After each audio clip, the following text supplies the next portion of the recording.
You're listening to The Streaming Wars, the podcast that discusses all of the latest happenings regarding your favorite streaming services. Find out which service is winning the war this time around.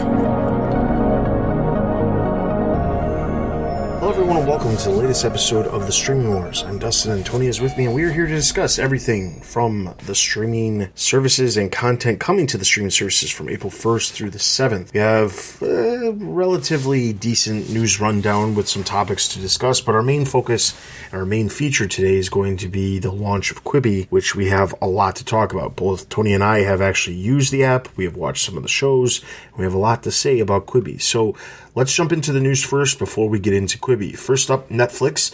There's an update coming to Netflix that will allow parents to have more control over what their children can watch. Now, specifically, what it is it creates passwords within the profiles so that you can control what the other profiles are able to watch. Now, this is something that's very common with a lot of the other services. Disney Plus has something like this where you can limit the type of content that you can actually see based off of their age. Although the last time I checked, Disney was actually deciding which content they could actually see based off of their age, not necessarily based off of what you agree on. Movies Anywhere, which specifically focuses on movies, not necessarily a streaming app, but a hub of sorts for all of your digital stuff that you're buying movies for. That one actually allows you to put in rating filters where you can say this profile is only allowed to watch G or PG or up to PG-13, but they're not allowed to watch anything higher than a PG-13. Now, the one thing that's really unique about something like this and very important for the services that are instituting this is that they need to go back and actually make sure that certain things have ratings, even if they didn't used to have a rating.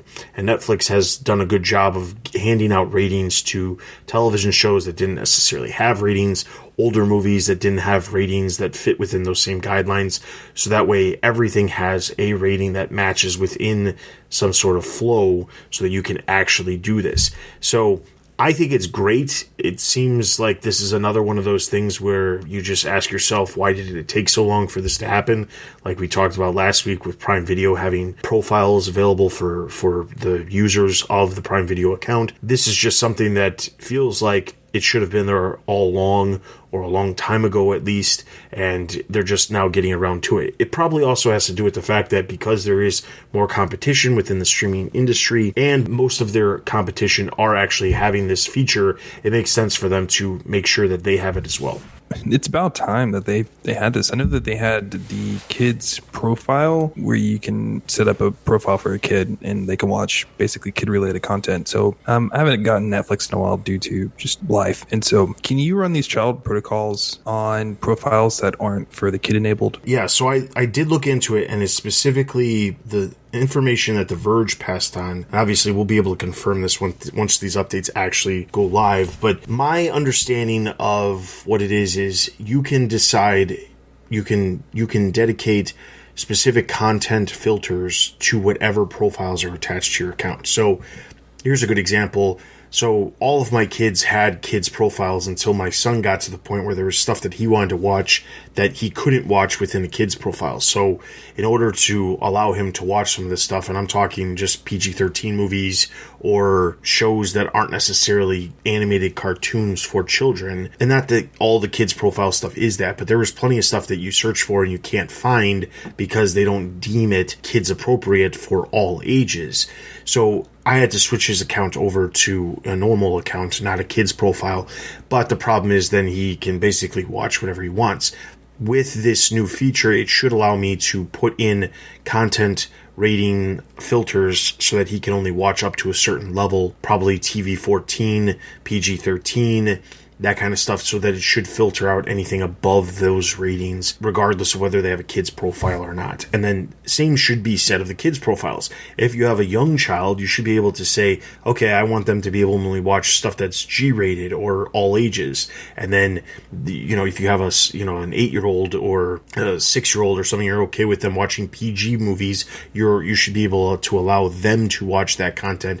So you should be able to set specific filters for every single profile that you have, regardless of whose it is. And obviously there is the one main profile account that will have a password that will actually allow you to access the ability to change the content filters on the various profile. Gotcha. Yeah, I was reading the Verge article and I had those few questions just because it wasn't necessarily so clear if it was just on the kids profile or you could do it on any other profile. Because I feel like if you're doing it on the kids profile already, that's kind of pointless. These features are really nice on profiles where it's not under the kids, banner of Netflix, but it's really within the normal banner where everyone else just enjoys, but you can add these extra filters. So it's good to hear you confirm that we can do this on any profile. So I really like this a lot. I think it's really helpful for families. It's really encourage more parents to allow their kids to set up their own like Netflix things and you don't have to worry about them so much. So overall, this is good. It's about time. So yeah, it definitely is about time. And the one other thing that I remember reading in the article was that there were specific titles that you could actually state you didn't want them to see a title.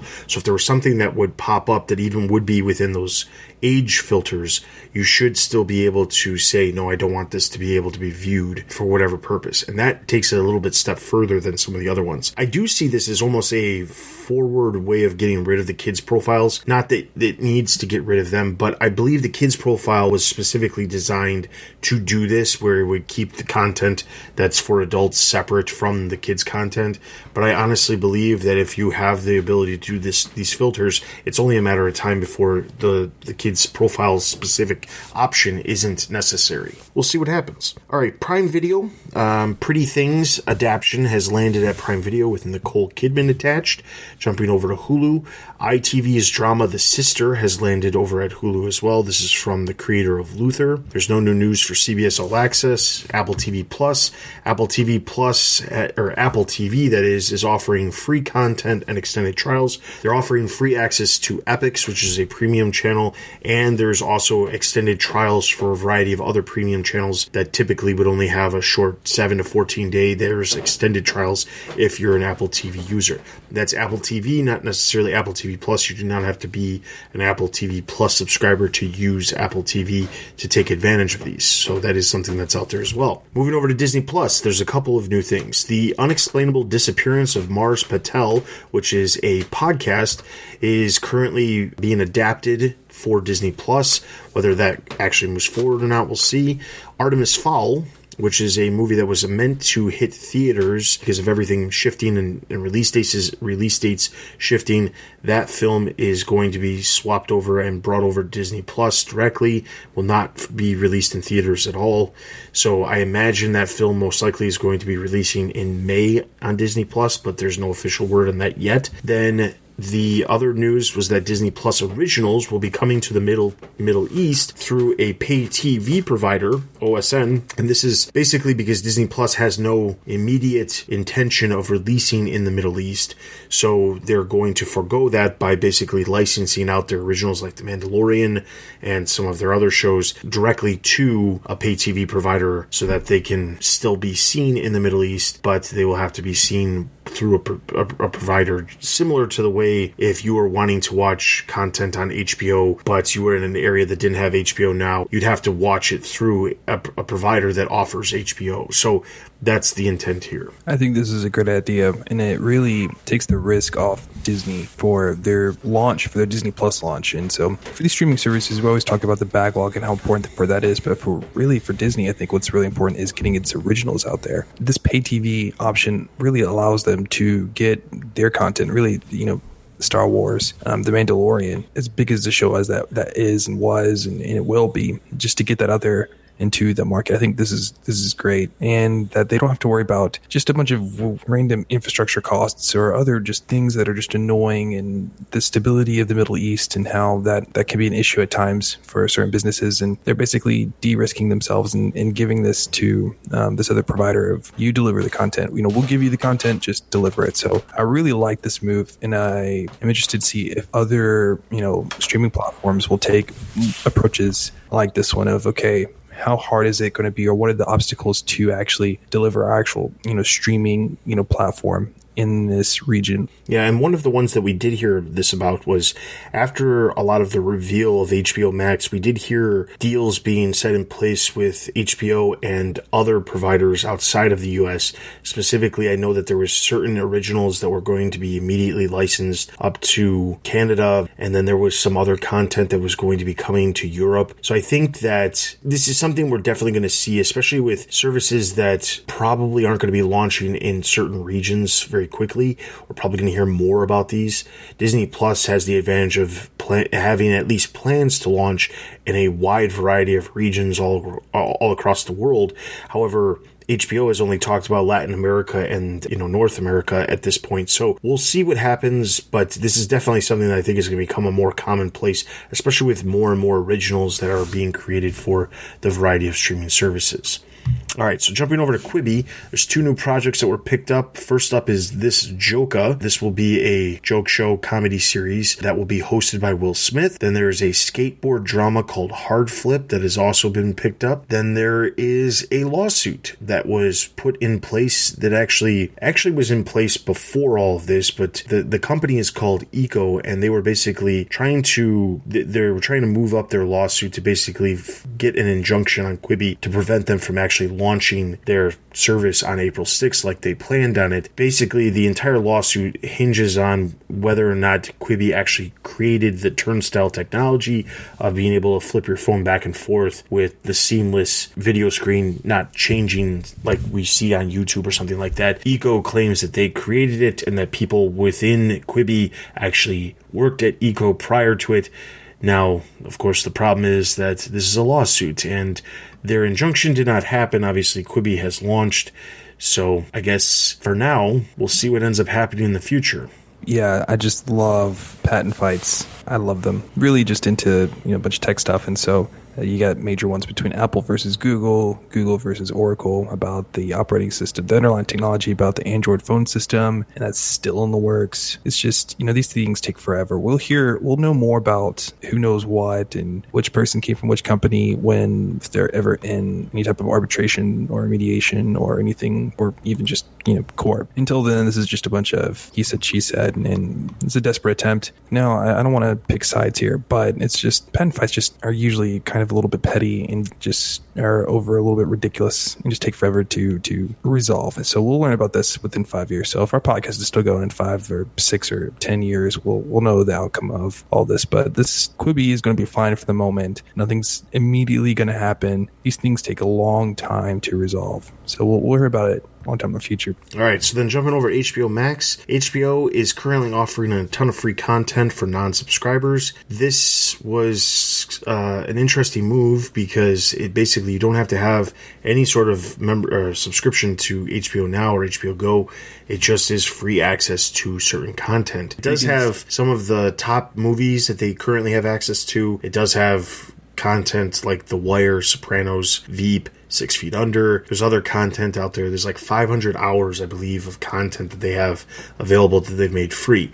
However, there was an email that I am part of an email newsletter that comes out once a week normally, and Kirby Grinds over at 4320, he sent out in his weekly newsletter, he actually sent out saying that this was kind of a missed opportunity for marketing because despite the fact that they're offering this content for people, they actually are not getting any sort of email addresses. You would think they would say, give us your email address and we'll give you access to this content for free. And then they would send out an email reminding everybody, hey, did you like all that free content? Check out HBO Max, which is launching next month at some point. That's a missed opportunity for marketing. So I saw that in the news and I was like, that's definitely worth mentioning because that is a huge missed opportunity on their part. But then again, they don't really feel like they're marketing a whole lot to begin with right now at HBO Max, even though they should be. Yeah, I mean, given, these other providers during this whole COVID-19 situation, trying to offer more free content and more publicity, hey, get on our platform or this 90-day trial, stuff like that. HBO, the content that they're giving out, it doesn't have Game of Thrones, but it's Sopranos, Wire, Ballers, like these are big time shows. These are big names in the HBO library that get a lot of traction. And I barely read this article. I was passing through another tech website and I barely saw this and I was like, oh my word, that can draw a lot of customers, a lot of eyeballs to your platform, and it is a bad opportunity that they weren't able to really set up, email addresses or some other type of content or way to contact these viewers after the free trial kind of goes away, and to really push HBO Max. So it is, I think, a wasted opportunity for this situation, and then in general for not really promoting HBO Max. So this really is just the lack of marketing. It is, I think it's a bad business decision personally. So all right, and then not necessarily speaking of bad business, but at least despite the fact we haven't seen a whole lot of marketing for HBO Max in general, there is a couple of new studies that have released that say that out of the recently or launching in the near future services, Peacock, Quibi, and HBO Max, the vast majority of people are saying they are much more likely to look at HBO Max as an addition to their streaming services that they have. The only demographic that actually said that they were more interested in Quibi was the younger demographic of 18 to 34, which of course is where Quibi is actually geared towards. However, Peacock, there's not a whole lot of people that seem to be very interested in it. A lot of people don't understand what they'll have. As we said last episode, the fact that they don't have the Olympics, which was a huge selling point, or a lot of the Olympic coverage, I should say, not just the Olympics, because obviously there would still be Olympic coverage on the broadcast stations and the cable stations, but the extra coverage that would be on the streaming service of Peacock, they won't be able to have that. So that is hurting them because there's not a lot of people who are looking at Peacock as even an option that they would want to add. Then there was another article that popped up over at Forbes that said out of the streaming services that are out there right now, the ones that are gaining the most search results based off of content that they have or people who are interested in getting the services, Disney Plus leads the pack, HBO is actually second, and then Netflix is actually a distant third. And I think that has more, honestly, I think that's a little skewed in my opinion, because I believe that Netflix being a distant third is skewed because I think people know what's on Netflix, they're not searching for it, and these are specifically results based off of who is searching for things, like who is signing up for the services. If you search, how do I sign up for Disney Plus, or you search Disney Plus, you're probably more likely to do that if you haven't signed up. So I think those are the services that'll probably have the bigger boost in subscription counts. But let's be honest, Netflix already has a huge hold on the American market as a whole to begin with. So both studies were interesting, but it puts HBO at a unique spot where, despite the fact that they're not doing a great job, in my opinion, of marketing HBO Max, which is maybe less than 2 months away, they have people who are extremely interested in the potential of what it could be. Agreed. I think this is good for HBO and the fact of the most searched about, or one of the most searched about platforms, and they've done next to no marketing. They're writing off the popularity of the HBO brand, so good for them. I think these studies are actually they highlight something that's really important, in that with COVID-19, more people are staying at home, more people have opportunities to watch content during the day because they can't work, they can't go to work, or they're working from home and they're going to have something on a side screen, and where they couldn't do that normal work because one of their bosses might walk by. A lot of different situations, but it seems that more people are watching more content, which is good for, I think, the whole entire streaming wars. A rising tide lifts all boats, and to me, these studies show that streaming isn't a fad. It isn't what people just do right now because it's cool. I think people are choosing streaming services as legitimate contenders to cable, and that they're truly moving away from cable, because you would think that during this time people would, okay, I'm stuck at home, I need to watch content, so okay, I don't have cable, so I'm gonna go pay for the cable guy to come down and hook up cable, or however the situation is going to unfold. But that doesn't really seem the case. It seems like streaming has gotten an uptick, and for me, I think these HBO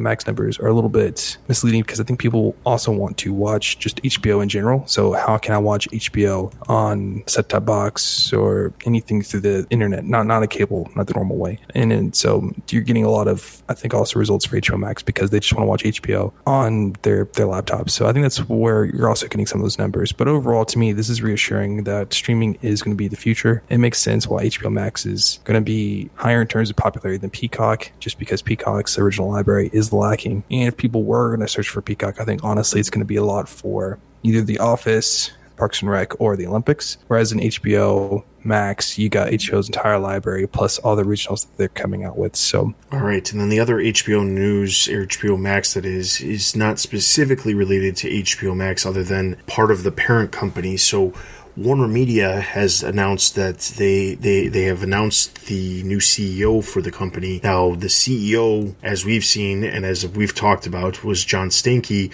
who's also the COO over at AT&T, who's also rumored to eventually take over the CEO position at AT&T in a couple of years when that CEO steps down. But in the meantime, he has been the acting CEO over at WarnerMedia, and that's why he's been the face of HBO Max while they've been hyping up HBO Max, and he was the person who was being interviewed back in October when they did the rollout of HBO Max and all the details. As I have said, I am not a big fan of the fact that John Stankey was the person who was front and center for this platform, mostly because I don't feel like he's the type of person who should be, trying to pitch a streaming service or anything related to media in general. He doesn't come across as the type of person who does very well when he's asked the hard-hitting questions.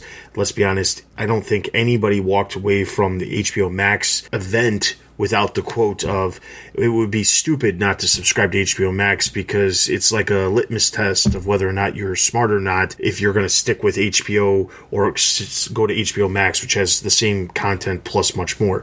That was the quote that stuck out on a lot of different articles because that was what he said, and that was probably not the best way to go about doing that. But anyway, he is going to be going back to staying the COO of AT&T, and the new WarnerMedia CEO is actually an ex-CEO of Hulu, and Hulu's founding CEO, Jason Killer, and he will be taking over the role effective May 1st. That is actually a surprise to some people, because the idea was that there was a lot of people within WarnerMedia, that there were some people that they expected to potentially step up, but they went outside of the company and they brought him in. And honestly, I think this is a good move. He is younger. He's dealt with streaming. He was one of the people at Hulu when Hulu was starting out that said that ad times needed to be much less. They needed to have more flow. He was one of the people who thought that binging TV was a good thing. So I think that it makes sense. Not that Stanky is against any of the stuff that I just mentioned, but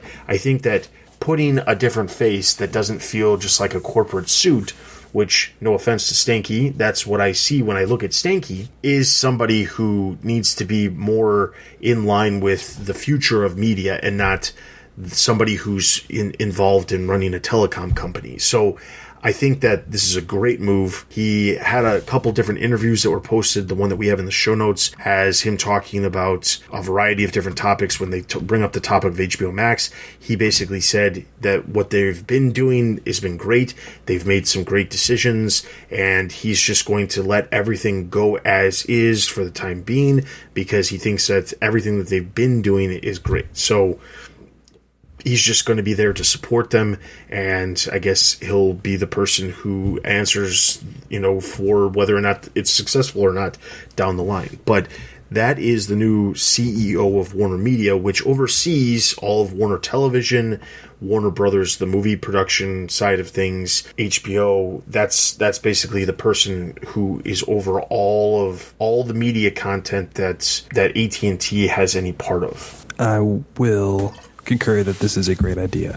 Getting somebody who has built, two different video streaming services. He's the former CEO of Hulu, and he was the co-founder and CEO of a streaming service named Vessel. And since he's done this twice, he has just a wealth of industry knowledge. I remember a time when Hulu started back in 2007, watching it, and I was just like, oh, this is a really cool service. It's interesting. I like the idea that I'm able to watch, TV shows, a few days later than when they came on the air. And I thought it was really cool how they kind of were the first. Yeah, like Netflix was kind of starting, but I really like the idea of what was on cable is now on the internet, and I don't have to go through some shitty website to illegally stream it. And so it is good that they have a leader who's done it twice, and so I'm very happy. I can't say enough about this hire. I think it's one of the few hires recently that I've seen that makes a lot of sense, that I'm really am for. And I think this is good for, WarnerMedia, for HBO Max, just for everyone involved. I think it's also good for AT&T that it really seems that they're getting somebody who knows, understands the business, and they really want to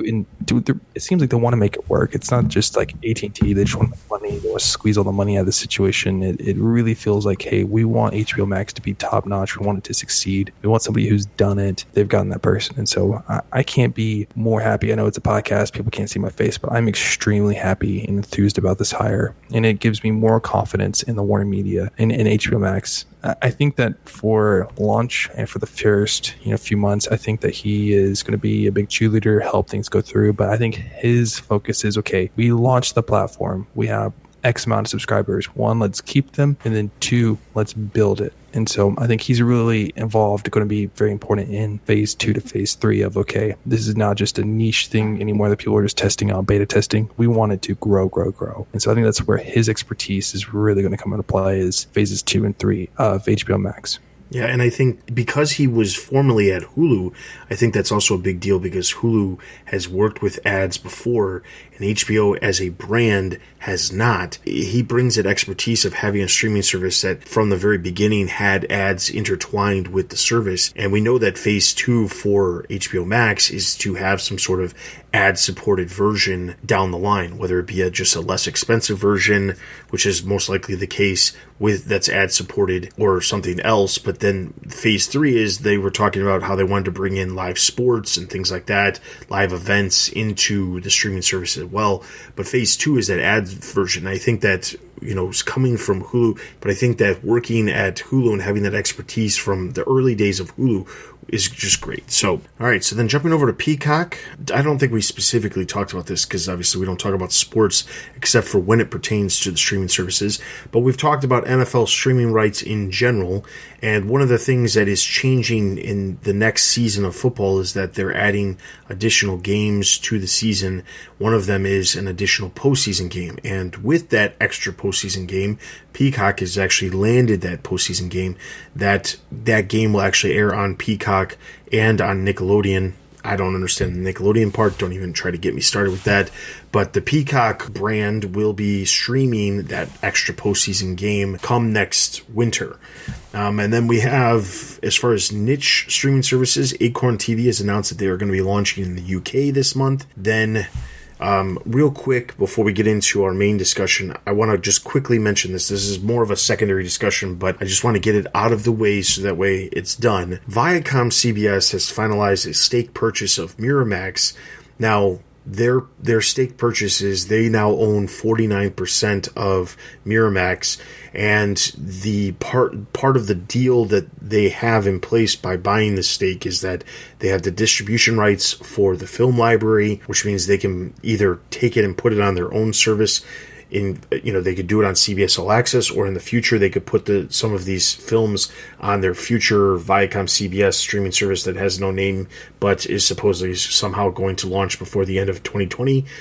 There's that. They also have the ability to make TV shows based off of past things, either for streaming or for broadcast or whatever, but they have the ability to have the content ability to adapt that content into a television series if they choose to in the future. So while it's not specifically related to streaming, I do see this as something that is just a part of the larger puzzle that will eventually be that Viacom CBS streaming service. So I just wanted to quickly mention it because it doesn't really fall in with any of the other topics. It's not CBS All Access, so I didn't want to bring it up there, so that's why it's there. But our main discussion is Quibi. Quibi has launched, and we are going to talk about our take on Quibi, but there's a couple of things I want to just briefly mention that are in the show notes. There's a couple of different things. First off, Quibi launched as expected on April 6th. It wouldn't be a launch of a streaming service if it didn't go down. It did actually have a point in time where it was down, and there was an interesting article that I read that was talking about how it seems like the streaming services, while it's not a bandwidth issue as far as being able to have lower quality video as a thing, it seems to be the amount of people that are signing up for a service is the unexpected that they're not factoring in. They're not factoring in on how many people are going to be trying to use the service, right out the gate so quickly at launch date. So hopefully any future service that's launching in the future takes note of these situations that have happened with Disney Plus. And I think Apple TV Plus, if I recall, had a short amount of time that they had issues too in the very beginning, and now Quibi. So I hope that Peacock, HBO Max, Viacom, CBS, they all are taking note and saying, okay, maybe we should just make sure that we are completely good to go so people aren't, crashing our service right out the gate. However, it's tend to be the norm recently. Quibi had 300,000 downloads within the first day compared to 4 million downloads at Disney Plus. And I'm not trying to compare the two; they're not even remotely similar. But just to put in perspective, Disney Plus was crazy, super successful within the first day. They had 4 million downloads of their apps. Quibi had 300,000.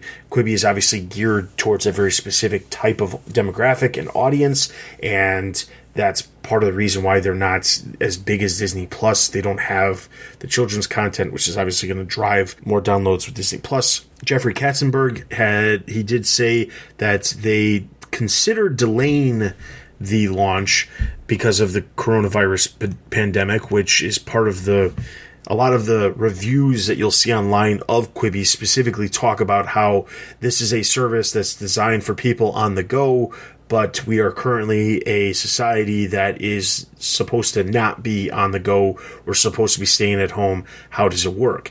One of the other things that I don't think I brought it up last episode, but I really wanted to bring up because it was something that I read in one of the reviews of the service.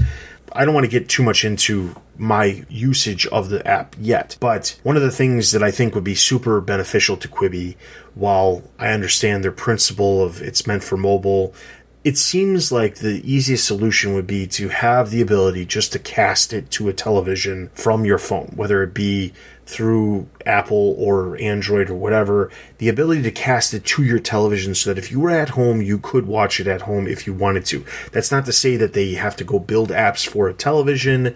They don't need to do it. But I can tell you from my personal experience, a lot of the content that I have watched, it's not as if you need to be able to turn the phone in order to view it a different way. It just is the ability to turn it. So watching it on a television is not going to hurt the programming that they've created necessarily, at least at this point in time. So some of the reviews I've seen have said, I don't understand why they're so against the idea of making it able to be viewed on television, because some of this content could be on a television. It makes sense, especially in this immediate situation of everybody at home. The other part of it, of course, is that in that interview that we talked about last episode, he specifically said, no, we are not doing TV apps. We are not making this viewed on the TV. You cannot flip your TV on its side, so there's no reason for this to be on a TV.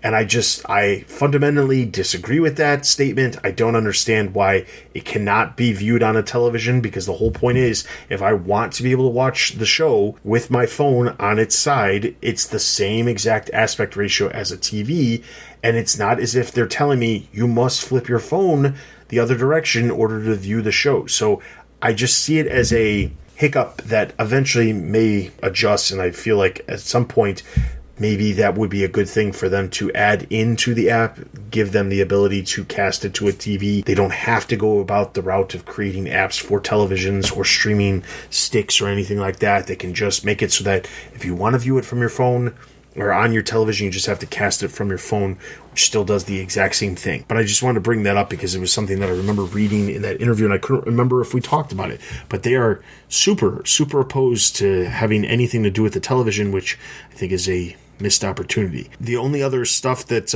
was about this was mentioned was that there was a bunch of reviews. We included the one from The Verge because it breaks down a lot of the different shows. We both downloaded it. We both have were experiencing the 90-day free trial that Quibi is currently offering. Anybody who signs up from now until April 30th will actually get 90 days of the service for free. They are currently releasing shows every single weekday, which I did not realize they were doing. I understood they were doing that for Daily Essentials, but I personally did not know what their release schedule was going to be for some of these movies that are broken into like chapters. The one thing that I did not realize is that every single day they will release the chapters until it's complete. And that's unique because I was thinking that they were going to be releasing content like every week, which would make it very difficult, especially since I was expecting a lot of these segments to be 10 minutes long, and some of them are only 5, some of them are 7.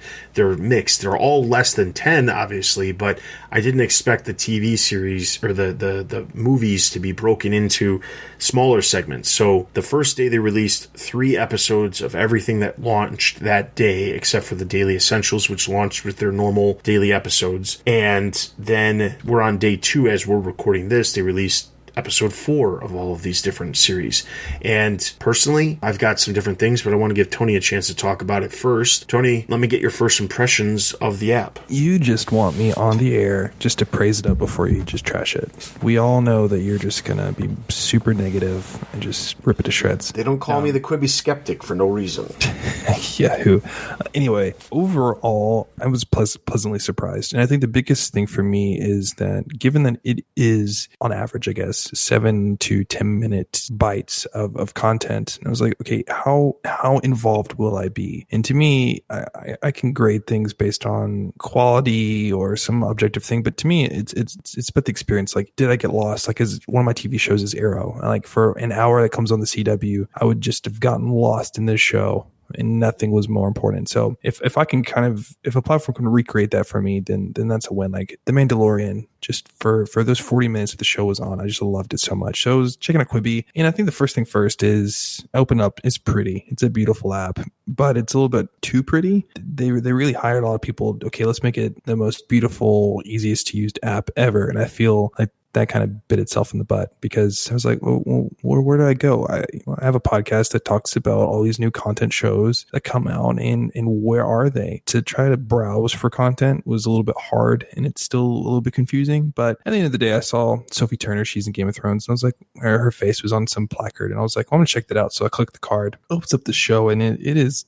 like really dark. It's this woman who has mental issues, and she's suffering from suicidal ideation, but then she survives a plane crash anyway. And there you go, there's the show. But no, the first 10-minute episode just pops up, and I'm watching it. I'm like, okay, it's Sophie Turner. Give this a second. I'm checking it out. I didn't even read the trailer. I just got lost. All of a sudden it was 10 minutes over, and 10 minutes later, and the show was over. And I was like, what happened? Like, I felt like I was watching it for like 30 minutes. And so I checked out episode 2, 3, and 4, and it was great content. And I was surprised by the story, the music, the cinematography. Just, it felt really put together. So that was kind of nice. I checked out a few Daily Essentials, one by ESPN. I felt that they kind of just, hey, we're on Quibi. It felt like ESPN really didn't need Quibi, but Quibi needed ESPN. And so the production value there just didn't seem that much to me. The BBC, they had a daily news section, so I checked that out, and I really enjoyed that. BBC News had something else as well, and I tried out a couple other different shows. They were okay, they just weren't for me. I think overall it was very positive. I was really impressed with the switching and how easy it was, and I say easy just because sometimes when you like flip to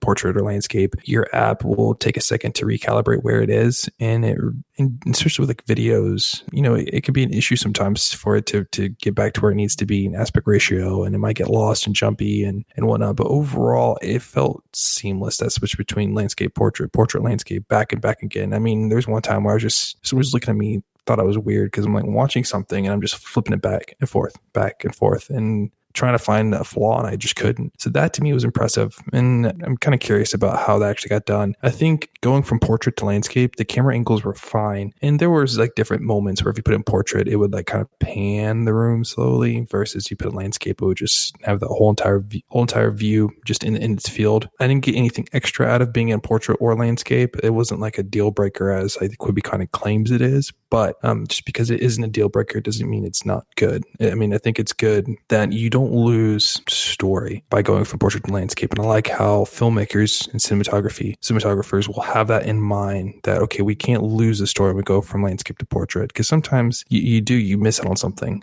It will auto crop and it will go to the wrong place. I think you can tell sometimes where they actually purposefully filmed something for portrait mode versus landscape mode, and versus times where they'll just film it all in landscape mode and then just crop it for portrait. There are times where you can see that. Depending on the show, you're kind of like, well, that kind of stinks. But overall, it wasn't bad. I'm really curious though, because of how like easy it was to switch. If they're not downloading both the landscape and the portrait, it's like video streams at the same time. And then as you switch, the audio still stays the same, but it might switch to the video context or the portrait context. So I'm curious if someone's going to do a test to see how much like data does Quibi use. And I could see that becoming an issue because it works too well. So it's like, well, how does it work? It must be cheating somehow. I like the user design. What I mentioned before off the air, and I'll mention it here, just when you go from in landscape mode, right? Usually the video scrubber, that's what it's called, I think, is on the bottom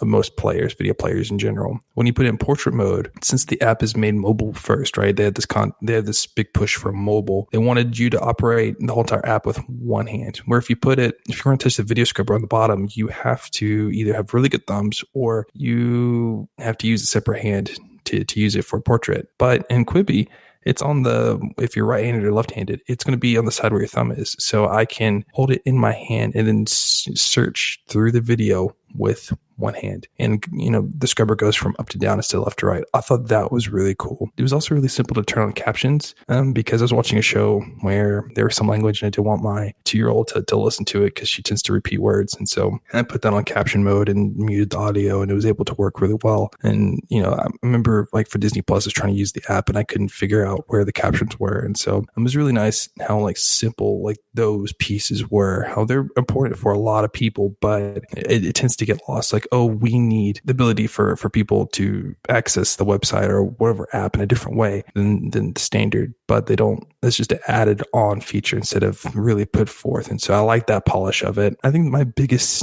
complaint is that I feel like the app is a little bit too cute and it was hard to search. It was hard to find, like there's no idea of like genres or, categories. They had these like story cards that were kind of weirdly named. It just took me a second to figure out, okay, what was this card actually meant to do? Is it like a category? Is it something else? Blah, blah, blah. And that was a little bit frustrating. I think watching videos, I think it was the easiest part. It was finding the content through the app was the hardest part. And that's not a good place to be in. You want it to be easy to find content to watch. And especially since the content's like 5-10 minutes long, like you're not keeping people's attention for that long. So the more that they find the content to watch and get them pushing play, I think that's very important. I think it's really nice for like any type of like news show, like Daily Essential News show. There's idea of like chapters like you would be in a podcast. And so like a certain podcast, you can have like chapters that you would go through. That's a really nice feature that I like. And so you could watch like a news segment and it's like, okay, well, I want to skip the COVID-19, conversation because I want to hear something else I'm going to listen to. And so you can like skip to the other section of the news. I thought that was really cool of how they have that natively in their app. And it seems like most of the Daily Essentials utilize that type of structure for any type of like a news show. I thought it was really cool because you can't like hit next on the news when I'm watching, CBS before, Wheel of Fortune, and I can't change to the next local news bit. I have to watch what's going on, and most of the time I don't want to watch that. So I thought it was pretty cool. Overall, I was pleasantly surprised. It was better than I thought it would be. There are a few issues that I think are very important. I think there's a couple things that are going to hold Quibi back. There are a few complaints that I might have. We'll definitely cover them. I'm going to let you get your take out first, but overall, I was pleasantly surprised, and I'm curious if it can keep its momentum. Here's the thing. Obviously, we've been talking about Quibi for a long time. I've been very skeptical about whether or not this could be a success. And I will say this. I also think that the one thing that I think that I was walking into this thinking, okay, as I've said multiple times before, what are we getting here that isn't somewhere else? What makes Quibi so unique? To me, it's really going to be the content. The content is going to be something that's different than somewhere else that you get it. That doesn't mean necessarily that you can't get similar content somewhere else. It's just the content that the Quibi has to be good enough to make you want to continue to use it. Personally, I think that the daily essentials are something that I could see myself watching on a normal basis. I regularly, the last 2 days, have watched both the morning and evening report from NBC News. I've watched the BBC Around the World. I've watched the Polygon series that deals with video game and pop culture news. I've watched those, and I find them interesting because they're focusing on things that are very obviously current events. And that's not something you're typically going to get from another streaming service. There's obviously services that offer live news and things like that, but this is not that. This is something different. There is certain content that I have gone through and I've watched, and I think that it's good content. It's not that it's amazing content. It's not that it's bad, but it's average. It's good. I could see the same content somewhere else. For example, Murder House Flip. I walked into that show watching the trailer and thinking to myself, wow, this is a great premise. But the fact that it's broken up the way it is with the smaller chapters or the smaller segments, it didn't feel like it worked. It felt like obviously an HGTV show, but it felt like they were just going through it as quickly as they possibly could. But the thing is, it's not like a typical HGTV show where you see the process of how they go from one to the other, because it feels like they're trying to move it along quickly. There's other content like Nikki Fresh, which is the Nicole Richie series, which is almost like a parody comedy series with music. I'm watching that, I'm thinking, okay, it's amusing, it's funny. I could see something similar somewhere else, but this is unique to the service because of what they're doing with this show. However, then there's other shows that like Fierce Queens, which is like a nature documentary series focusing on different groups of animals that they're very fierce and are women, and it's hosted by Reese Witherspoon. And I'm watching and thinking, okay, clearly they're trying to go for like Planet Earth or Life, like we've seen from BBC, who actually is the company who's producing this series. But when I'm watching it, I don't really feel like it's as interesting as one of those documentaries. I also felt like the quality wasn't as high as some of those BBC Earth documentaries that they release. Now, the only one I did watch as far as the top tier premium content that they boast is their top tier of that pyramid that they showcased back in January was the Most Dangerous Game, the Liam Hemsworth movie. I've watched all 4 chapters of that. It feels like a good movie, but it does feel like one of those things where the first 3, they moved. I kept watching all 3 of them in a row. I got to the 4th because I started watching it today, and it was good. And then all of a sudden I'm waiting, and I realized, oh crap, I have to wait until tomorrow to get the next chapter of this movie. When if I wait a couple weeks, when after all of the chapters are releasing, I could binge watch the entire thing as if it was a movie, and no harm, no foul. I still am watching the content that Quibi's producing. That's the problem I see with these movies, is because they're being broken up the way they are. Sure, you'll come back and want to see it, but I definitely see people just waiting until it's completely done and then watching all at once, because that's the way it is. The Daily Essentials, which is their bottom level of that pyramid that they showcase, is actually what I think is going to be a huge plus for the service, which I thought was going to be just the same content you could get anywhere else, and typically it is. You can still get this content elsewhere, but there's certain aspects of what they're doing with these essentials that I think are unique to them. Tony mentioned the chapter marks where you could skip forward through certain segments. It's a huge benefit, because that's not something that I know that's out there elsewhere without it, in video format. There's obviously podcasts that have chapter marks that you can skip, but as far as video goes, I'm not aware of anything out there that does stuff like that as far as reporting news. Those chapter marks in the Daily Essentials, I think, is a huge plus. I think that those are probably going to be the thing that more people are watching. The movies, I feel like, are going to be something that people will watch, but they're going to watch in a binge format, which is obviously not what Quibi is designed for, which will then obviously present problems because you can't use it on your television. But the biggest thing overall is, like, there's definitely some content here. They launch with a good variety of stuff. Moving over to some of my concerns, I already said the thing about the television. I won't keep bringing that up. One of the things that Tony said that I agree with is the way the app is built is not necessarily cohesive to the content that they have. If you go into the app, there's 4 spots at the bottom of the app. There's the For You, which is basically just some cards saying, here's some shows that you have watched, we have a new episode. Here's some shows that are new that you haven't even started watching, check them out.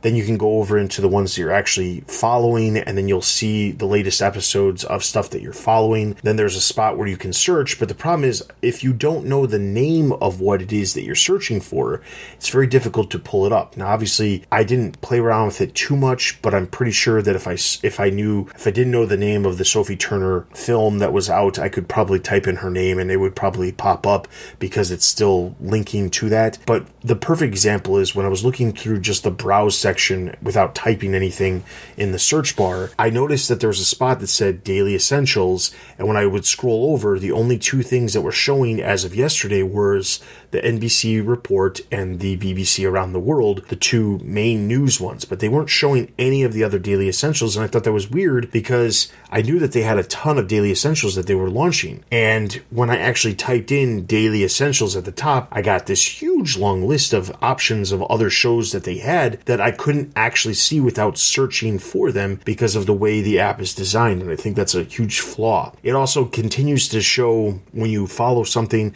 it'll show all the episodes that you've watched, but unless you continuously scroll the ones that you've seen over as you get to the next episode, it will continue to show those episodes that you've already watched, and that's a problem because then you don't know that there's a new episode unless it conveniently happens to pop up on that main home screen. So the app, not necessarily designed super well in my opinion. I think the problem is they're obviously limited in space because it's specifically here. I did randomly see something, and I have yet to confirm this, but I saw a review, I believe it was on Deadline, that said that Quibi does work on tablets, which I have not, like I said, I have not confirmed. I want to see if it does, because that does give you the ability to watch things on a bigger screen, and I'm also curious to see if the app structure is exactly the same on a tablet as it would be a phone. I'll update everybody on that next week when we have our next episode, but that's one thing that I'll have to check into because I didn't know that it was on tablets because I specifically remember hearing mobile only and just assumed that meant phones because they never once said anything about tablets. So it's definitely something to check into. But I would say Quibi as a whole, it is not something that I think people need to have. I think there will be a select audience that will enjoy certain shows and they'll sign up for certain shows, but I don't think this is a must-have for everyone at every given time. I could see myself, like I said, using the Daily Essentials to keep up to date with news, especially because it's in such small bite-sized portions of content.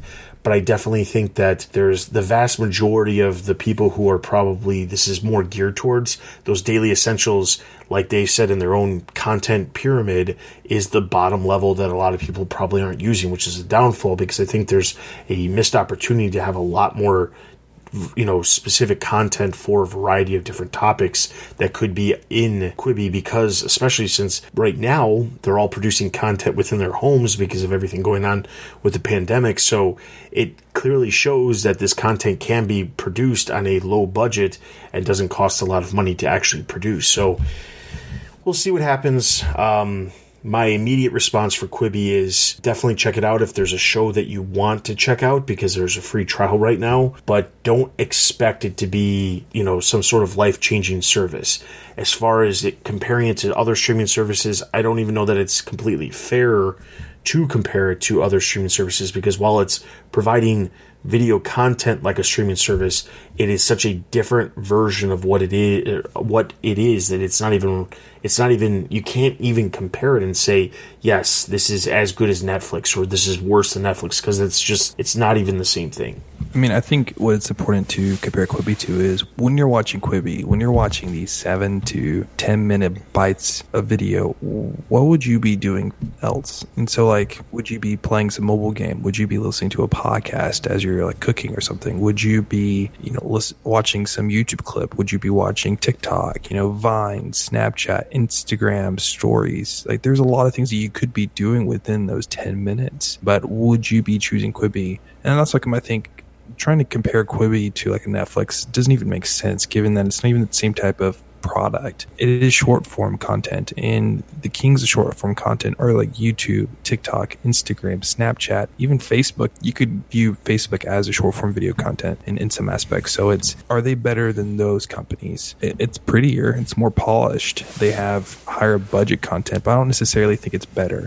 And if the main draw of your app is when people are going to really use the app the most is when they're going to go to the bathroom and try to do something while they're sitting on the toilet and watch a Quibi show, like, I don't think that's a place where I want the service to be. And that's not a knock against Quibi. It's just the fact of, like, I'm trying to think of situations where you're going to have a free moment during the day, a 10 minute moment. Like, and to be clear, it's not necessarily when you say that, and you said this to me offline before, and I thought the exact same thing, but to be clear, it's who has 7 to 10 minutes or 5 to 10 minutes, let's say, every single day, and what situation are they in? Now, there's plenty of people who are going to be waiting in line at Starbucks or riding the bus or riding the train or taking an Uber or sitting at the doctor's office in the waiting room. There's plenty of people who do that, but what is something that you do every single day that could take between 5 to 10 minutes? And that is sitting on the toilet. That is what everybody is going to be doing at any given day. So I mean, like that, and that is a decent comparison. Yeah, that shouldn't be where most people watch your platform, and that's not a knock against Quibi. It's just a fact of at least American life, I guess. And I mean, goodness sakes, even Quibi's got to compare against like books. I mean, people listen to books or read books. I forget that's still a thing people read. People read books, when they have time between, on a bus stop or subway or a car ride or something, and so. That is like my knock against Quibi is the fact of its business, its competition isn't Netflix, HBO Max, Disney Plus, the big names that we're talking about. It's content that you don't really even have to pay for. I don't have to pay for my podcasts. I mean, I got a Kindle book that was for free because they come either there's some good deals or it's like 99 cents for an ebook. TikTok is free. Snapchat, Instagram, like they make money, they monetize your data and your ID and what you put up there versus the content itself. And so that is who Quibi's got to fight against. And can they rise above the mediocrity of online content that's already out there in some forms? And I don't know that answer, but when that's your business model is trying to beat out free content, that's kind of hard to do. I mean, YouTube is still at least a either neutral or a slightly positive cash flow business just because they have so many ads that are running. But, millions and billions of people check out YouTube every single day for these creators, and they create out 10-minute at most, little bits of their shows. And that's who you have to compete with is free content versus paid content. And so that's a little bit, that to me is a negative. And so that's what worries me. One plus though is I got the ad tier, the $4.99. I mean, it doesn't really matter since it's the trial, which I probably should change it. But with the ad tier, I didn't find many ads, and the ones that I did weren't obtrusive. I was expecting like a very obtrusive ad experience, and honestly, I didn't get that. So that was a plus. I mean, they were tasteful. They weren't annoying. They weren't too long. I appreciated that Quibi was like, okay, you're on mobile. Obviously, you don't want to have like a 1 minute ad that takes on for forever. But it was like at most 15 seconds, and it wasn't bad at all. And so that was kind of nice for me. And I was able to get through, I think, 3 or 4 videos without coming across an ad, which was very, very nice. Because sometimes with mobile apps, especially games, it just feels like you get like an ad every 2 seconds. And so I was really pleased by the ad experience. So I would totally be okay with just an ad-free version that had maybe even a little bit more ads than the ones that had, because the experience wasn't so detrimental to the overall experience of the app. Having an ad, seeing an ad shouldn't be a cause to turn away. It should be, okay, you have the ad, either the consumer makes a decision to click on it or something, or you just ignore it. And it really felt simple and easy to use and unobtrusive. So that's something that I enjoyed. I know that you got the ad-free tier. I don't think you could really comment on that. Yeah, I can't comment on the ads. And the one thing I will say, however, is, you mentioned this earlier, and I think it might have more to do with the ads. But the whole turnstile technology, while I think it's great that, like, I flip the heck out of my phone going back and forth on a variety of different shows to see what the difference would be from portrait to landscape. I kept going back and forth. There were certain shows that I could see it being like when you would flip to portrait, they would just split the screen and there would be a line in the middle, similar to the way you view content sometimes on Snapchat. Then there was other times where when you would flip the screen, there would be part of what you would see in the landscape mode that would be just cut out as a closer rectangle of that larger screen. But the one thing I did notice is that focused so heavily on this turnstile technology, and when they had their events and reveals and all of this, and they were showcasing it, they were showcasing the flip technology and how if you flip it, you'll see different things. Not one show I've seen, and I've watched multiple episodes, but I've probably watched at least 7 different shows. Some of the movies, the Daily Essentials, some of the normal content shows. Every single one of those that I've watched, I have not seen one situation where when you flip it, it does something different or changes the view of what you're supposed to see or anything like that. And I started thinking about that and thinking to myself, isn't that strange that they were so focused on the ability to use this technology to do something, but when they launch, none of the stuff that they're launching with is showcasing what you can do with this. I thought that was strange. You know, we heard that Steven Spielberg's series After Dark, it will only be able to be viewed after it's dark in your specific time zone. And hey, that's great. But those are all things that seem like maybe were not something that they were thinking about initially when they were first coming out. The idea of the turnstile technology is really just keeping the aspect ratio not super condensed like it would be on most other apps. But my concern, however, is that when I'm looking at this, I'm thinking to myself, what was the point of showcasing back in January all of this content that when you flip the phone, you're seeing different points of view and things like that, when none of the content is like that? Now, however, like Tony said, I'm not seeing any of the ads. I picked the ad-free version, and I'll say this. If you have not signed up for Quibi, go ahead and sign up for Quibi so you can experience the 90-day free trial.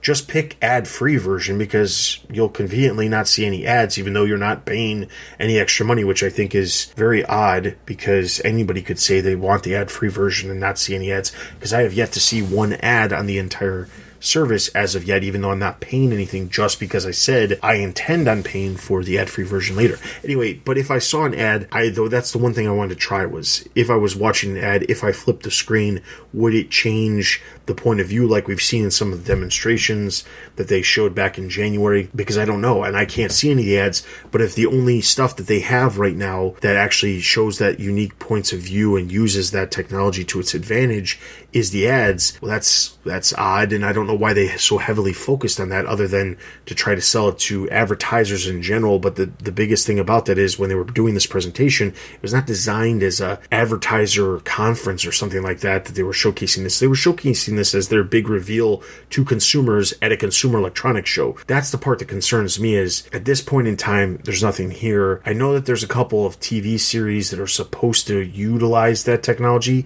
but they didn't launch with any of them, which makes me think that it's something that's going to, it was something that they thought about doing down the line, even though from the very beginning of them talking about this, it has been something that they were talking about they wanted to do with shows. The other thing, just related to the pandemic in general, one of the interviews that I did read was that despite the fact that everything's happening, the Daily Essentials, we talked about this last week, the Daily Essentials will still go on as originally planned because they can film in their houses like they have been with the first few episodes. But they did state that all the other content they actually have planned to release, the unscripted series and the movies, they have enough content to actually last them all the way through Thanksgiving of this year at this point in time. So despite the fact that production is halted across the globe, on a variety of major projects all over the place, Quibi actually has enough content in their library that they can release content all the way through Thanksgiving without having any production holds causing content to not come out. So hypothetically, they'll just have to move a little bit quicker when they can get back to work to make sure they can keep producing content, but they have filmed things in advance, way in advance, and that's also probably part of the reason why some of these unscripted shows don't have any idea of time frame that they're actually occurring in, because they could be viewed anytime and it doesn't matter. I remember that one time we made fun of Quibi for having so many content announcements, and now it actually pays that they did that all. Like, that's it's true. I'll eat those words. I think the last bit for me for Quibi is I really did appreciate how much forethought they thought into the app. Now, I think sometimes they had some poor decisions, but you can tell that there was a lot of thought into the app. They have a left-handed mode, so if you're left-handed, all the buttons will be situated for your left-handed to use easily. That's really cool. And then one other feature is that it is on your cell phone.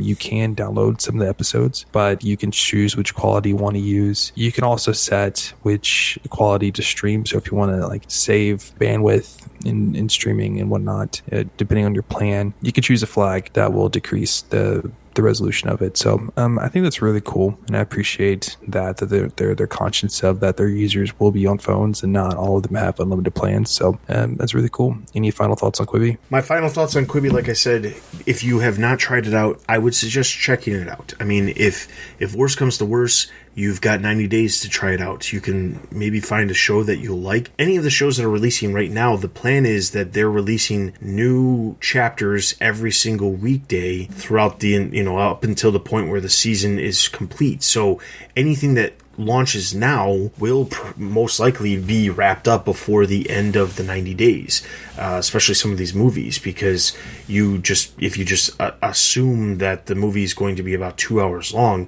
that means in roughly about 3.5 weeks, some of these movies should have been wrapped up because of the amount of time that's actually releasing per episode. So it's one of those things where if you're on the fence, use the trial. I mean, take advantage of the trial because they're not going to offer this trial all the time. I imagine that in the future, Quibi is going to be offering a 7 or 14 day trial after April 30th, and then you won't have as much time to check out, the content as it releases, especially if something new that you want to check out releases. So I would suggest checking it out. Like I said, there's definitely some content on there that I think will appeal to virtually anyone. Someone can find something that they like. There is a good mix of content. It's just a matter of, is there enough content to warrant you subscribing on a consistent basis? So definitely try it out. There is a ton of trailers, as usual, to check out, so definitely check all those trailers out that are in the show notes. I did want to give a quick call out to Frank, who sent a tweet out who said that Streaming War provides good roundup of streaming industry news from non-industry point of view. He was suggesting our podcast to someone who was asking for the best podcast that they haven't heard of, but they should be listening to. So thank you, Frank, for that suggestion. We greatly appreciate that. Thank you. And Thank you so much. Anybody else out there who is listening to our podcast, we appreciate spreading the news about the podcast. Obviously, as time goes on, we'd like more listeners, and we'd like to hear more feedback from you guys. But things like that we just happen to stumble across, where you suggest the podcast to somebody else who isn't necessarily listening to it, we greatly appreciate that. So, with all of that being said, I want to encourage you guys to follow us on Twitter and join our Discord for all latest headlines related to everything that we cover here on the podcast and some things that we don't. Follow us on Instagram for our latest announcements related to new episodes of the podcast. Recently, this is a quick thing, Google Podcasts did a massive update, the app within Google Podcasts. So if you're not using Google Podcasts to listen to podcasts, there's a lot of new things that they've done within that app that I personally use it. But I'm saying if you're looking for a podcast player, check out Google Podcasts because they have a lot of really cool features, especially if you have Google smart home devices in your house. It seamlessly works with Google Podcasts. So you can listen to our show and a variety of other shows out there that, on your Google devices within your household. In addition to that, you can leave us feedback wherever you're listening to this podcast. You can send us emails at thestreamingwars@gmail.com with any questions, comments, concerns, topics you'd like us to cover on future episodes. We're always looking for feedback and things to discuss in the future. So with all of that being said, for Tony and myself, this has been The Streaming Wars. We'll see you guys next time. Thanks for listening to The Streaming Wars. Check us out on Twitter and Instagram. Also consider supporting us on Patreon. Links can be found at thestreamingwars.io.